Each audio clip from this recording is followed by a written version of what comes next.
Hi, we're here today from the Hospitality Training Academy HTA. I'm Chef Mitchell Frieder. This is Chef Danny Harold, Chef Paul Blanco, and we're going to share with you a dish that you can make from items that you get at a food bank or food pantry. We're making a very unusual chili tonight. Really a thrown together little dish, but it should be very tasty, but a little bit on the unusual side, so stick with us. We're gonna start off with a little bit of ground beef over here. And we'll brown this up in a pan with a little bit of oil. Just get that hot for a moment. Okay, so now we'll go ahead and add the beef to this. We'll break this up in the pan. And over there, Chef Danny is cutting some onions, some garlic, some red bell peppers. We're gonna use a little can of Hormel chili. We've got some manwich sloppy joe mix, some tomatoes over here, kidney beans, and we're gonna even chop up some little Vienna sausages to add some more meat to this mixture. So now let's add all these vegetables that Chef Danny cut up, and we'll cook those just a minute or so. And we're gonna add a little salt to this, which will help to pull some of the liquid out of the vegetables and make this cook a little faster. We need salt in there anyway. Don't go wild, you can always add more later. And while this is going on, we can go ahead and get our Vienna sausages ready and cut up. And what we're going to do is we're going to rinse them in some water, because when you rinse any item that's canned in water, you can reduce the sodium by 40%.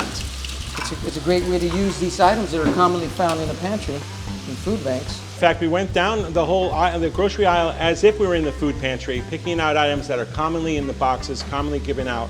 And then so we decided to make ourselves a nice little medley of different items so as to make our own original chili. We're cooking these vegetables. We want the onions to become a little bit more clear. Right now they're white. We want them a little more see-through. We have some legumes here, which are a great source of protein, plant-based protein.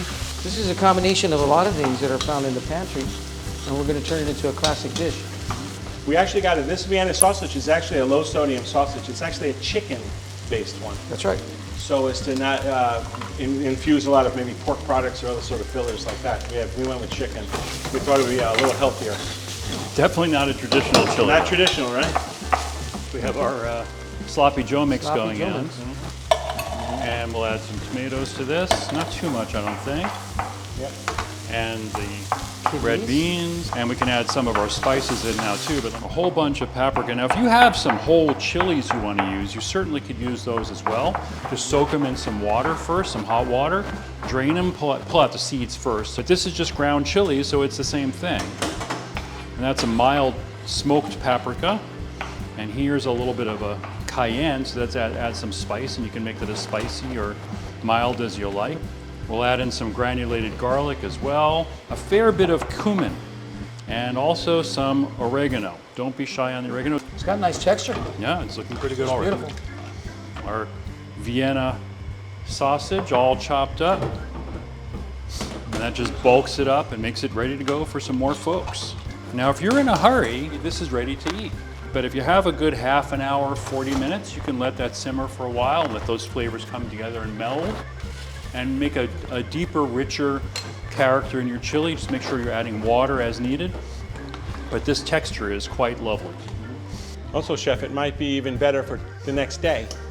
You could make this, and now put it in your refrigerator, and then have it again the next day. It's all ready to go. If you have a really big crowd, you could extend this by just throwing in a nice big pinch of cornmeal while this is cooking. Let it simmer that half an hour we talked about, add more water, and then serve this along with some cornbread.